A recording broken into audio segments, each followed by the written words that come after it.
আমার ছেলেকে কেমন লেগেছে? যার মনে চায় কফি খেতে পারে। হ্যালো, হ্যাঁ হ্যাঁ গায়ত্রী বলো। সেহেলির বাবাকে কথা দিয়েছে, তাই তাকে ডাক্তার বানিয়েছে। যেই চাকরি পেল অমনি হোস্টেলে উঠে গেল। কোনো এক বন্ধু টাকার দরকার পড়লো, সাহায্য করার ওয়াদা করে বসলো, আর নিজের বাড়ি বন্ধক দিয়ে দিল। আর যেই টাকা পেয়ে গেল, লোকটা তার সবকিছু নিয়ে পালালো। আর এখন এমন অবস্থা যে নিজের বাড়ি থাকতেও ভাড়া দিয়ে থাকতে হচ্ছে। ঘরে একটা যুবতী মেয়ে থাকা সত্ত্বেও একে বাসায় এনে উঠিয়েছে। দেখিস এর জন্য কোনো না কোনো ঝামেলায় পড়তে হবে।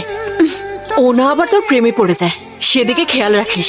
মা, এমন কিছুই হবে না, প্রমিস। আমি খেয়াল রাখবো। তুমি টেনশন করো না, আমি তো আছি এখানে। শোনো জি, তোমার অফিস যাবার পথেই আন্নুর কলেজ পড়বে। আজ থেকে তুমি ওকে ড্রপ করে দিও। Sure, uncle. ওকে নামিয়ে দিতে হলে আমাকে অনেক ঘুরে অফিসে যেতে হবে। এই দাঁড়াও তো, এই যে চেহারা বানিয়েছো, এভাবেই কি অফিসে যাবে? না না, কর্পোরেট অফিস মানেই অনেক স্মার্টলি থাকতে হয়। আমি শেভ করেই যাব।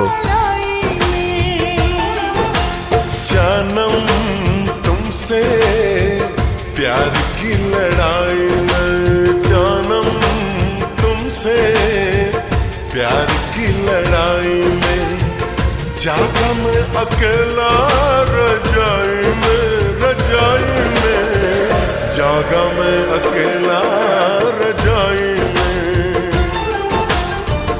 जागा मैं अकेला रजाई में।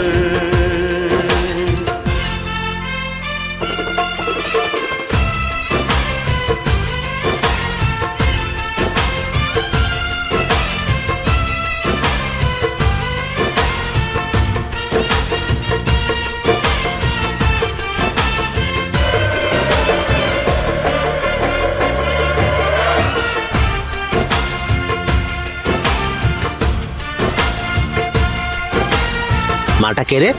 ভাই, হ্যাঁ? পরশু অনুভূতিদের বাসায় এসে মনে হয় আপনার ভালোবাসার উপর নজর পড়ছে। আরে আমি কই আর ও কই, আমার থেকে বেশি কেউ ওকে ভালোবাসতে পারবে না। বাড়িতে যেভাবে মা চিকেন রান্না করে ছেলের জন্য ভালো পিসটা রেখে দেয়, তেমনি উপরওয়ালাও হায়দ্রাবাদের সব সুন্দরী মেয়েদের সফটওয়্যার কোম্পানিতে রেখেছে। ইঞ্জিনিয়ারিং সিএসসি ক্লাসে 40টা মেয়ে দেখে একেবারে বোর হয়ে গিয়েছিলাম। হয়তো উপরওয়ালা সেখানে সুন্দরী মেয়ে দিতে ভুলেই গিয়েছিল। কিন্তু কথায় আছে না, ধৈর্যের ফল সবসময় মিষ্টি হয়। মনে হচ্ছে ফুলের বাগানে ঢুকে পড়েছি।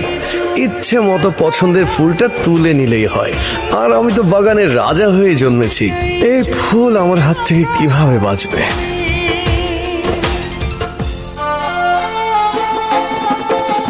তাই শোনো, আমার কম্পিউটার কোথায়? প্রথমে ট্রেনিং দেবে, ট্রেনিং এ পাস করার পর কম্পিউটার পাবেন। যদি ফেল করি? যেখান থেকে এসেছেন সেখানে চলে যাওয়ার জন্য হাতে টিকিট ধরিয়ে দেবে।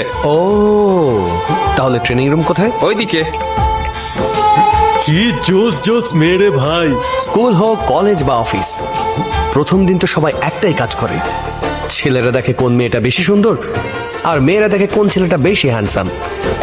মানে আমার চান্স একদম পাক্কা।